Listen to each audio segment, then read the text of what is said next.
Tuhan, salam damai sejahtera bagi bapak-bapak, ibu-ibu, dan saudara-saudara semuanya yang dikasihi oleh Allah.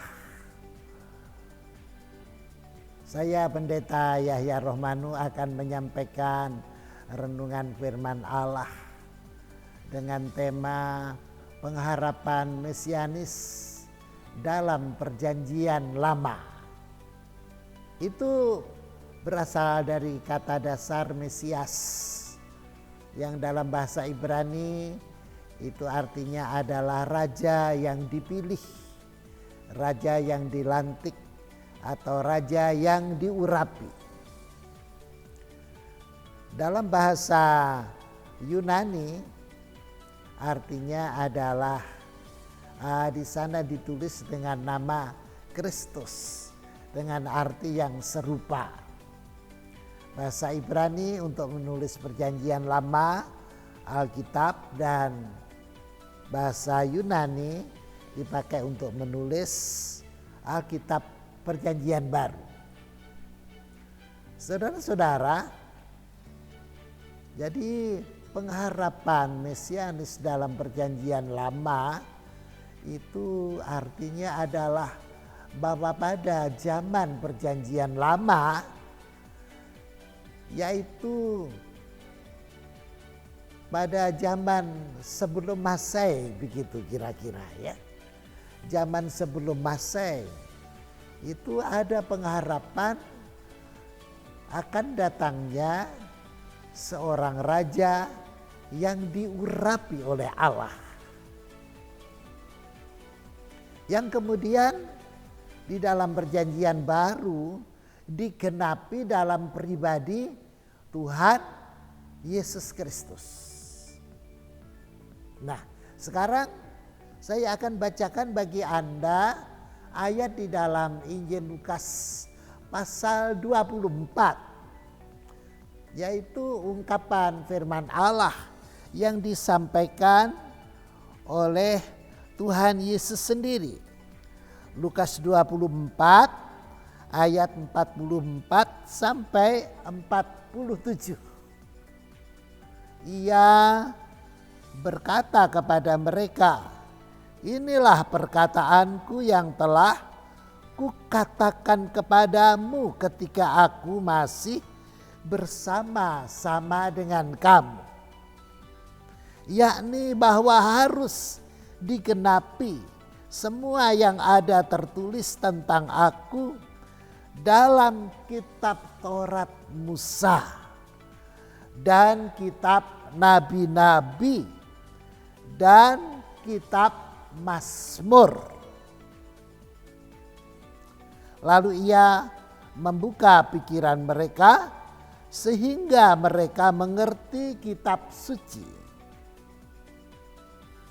Katanya kepada mereka, ada tertulis demikian, Mesias harus menderita dan bangkit dari antara orang mati pada hari yang ketiga.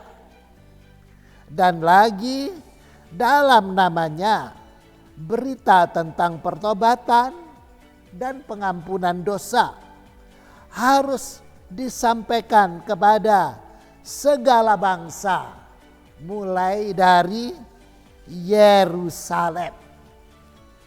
Nah, puji Tuhan, saudara-saudara. Jadi sebelum Tuhan Yesus datang dalam kitab Taurat, hal itu sudah dinyatakan sebelumnya oleh Nabi Musa. Juga sebelum Tuhan Yesus datang dalam kitab Mazmur, hal itu juga sudah dinyatakan oleh Daud, Raja Israel. Dan sebelum dia datang juga, hal itu sudah dinyatakan sebelumnya oleh nabi-nabi. Baik Nabi Yesaya ataupun nabi yang lain. Nah, saudara-saudara, di dalam kitab Taurat, maka Nabi Musa mengatakan demikian. Saudara-saudara, coba saya akan bacakan kitab Ulangan pasal yang ke-18 ayat yang ke-15. Seorang nabi dari tengah-tengahmu, dari antara saudara-saudaramu, sama seperti aku ini, akan dibangkitkan bagimu oleh Tuhan Allahmu. Dialah yang harus kamu dengarkan. Saudara-saudara, apa yang melatar belakangi ayat itu adalah bahwa adanya ancaman-ancaman di dalam iman bangsa Israel terhadap Yehova Allah mereka. Ancaman-ancaman itu adalah datang dari bangsa-bangsa lain, dari kepercayaan-kepercayaan lain, penyembahan-penyembahan berhala dan sejenisnya. Tetapi Nabi Musa menegaskan, jangan dengarkan mereka. Yang harus kamu dengarkan adalah seorang nabi yang akan hadir di tengah-tengahmu. Seorang nabi seperti aku ini, begitu katanya Nabi Musa. Itu sebabnya di dalam Injil Matius, saudara-saudara, pasal yang ke-17, di sana dinyatakan ketika Tuhan Yesus berdoa dengan murid-muridnya di gunung sembahyang, maka awan memenuhi dia dan wajahnya berkilau-kilauan dan jubahnya menjadi terang seperti matahari. Tiba-tiba berdirilah Musa dan Elia yang ada di sampingnya Tuhan Yesus dan berkata-kata tentang hari kematian Tuhan Yesus. Maka dari dalam awan yang menyelubungi mereka, terdengarlah suara, inilah anakku yang kukasihi, dengarkanlah akan dia.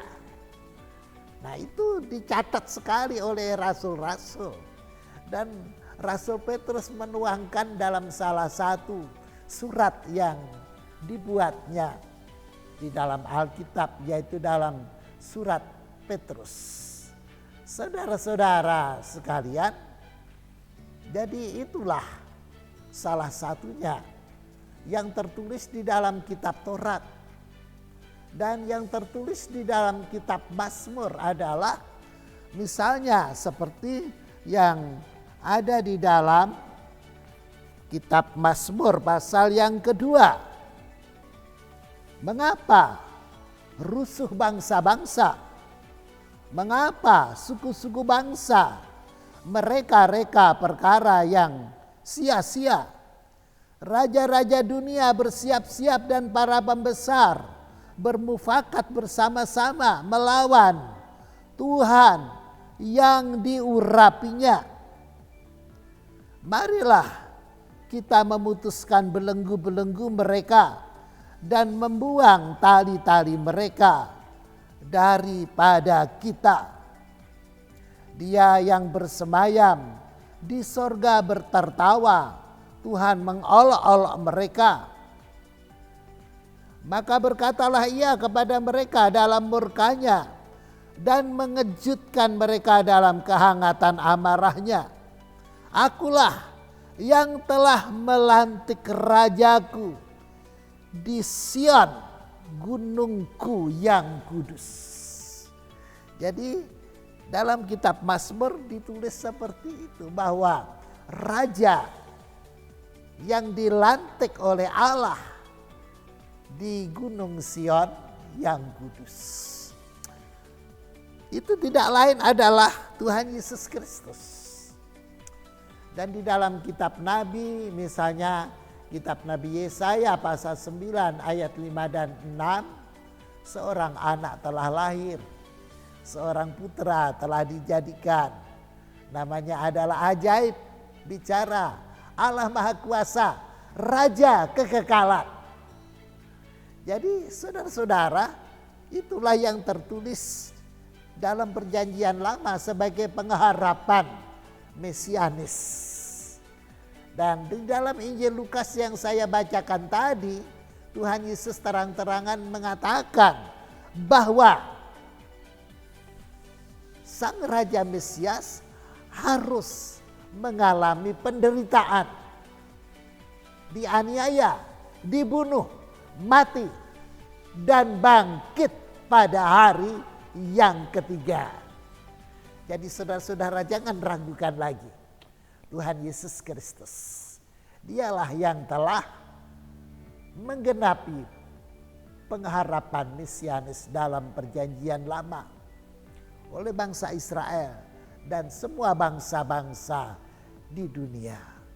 Jadi perteguh kepercayaan saudara-saudara dan saya. Jangan bergeser barang sedikit pun juga, apapun sebabnya. Tetapi semakin yakinlah kepada Allah di dalam namanya Tuhan Yesus Kristus. Selamat melayani. Salam pengabdian.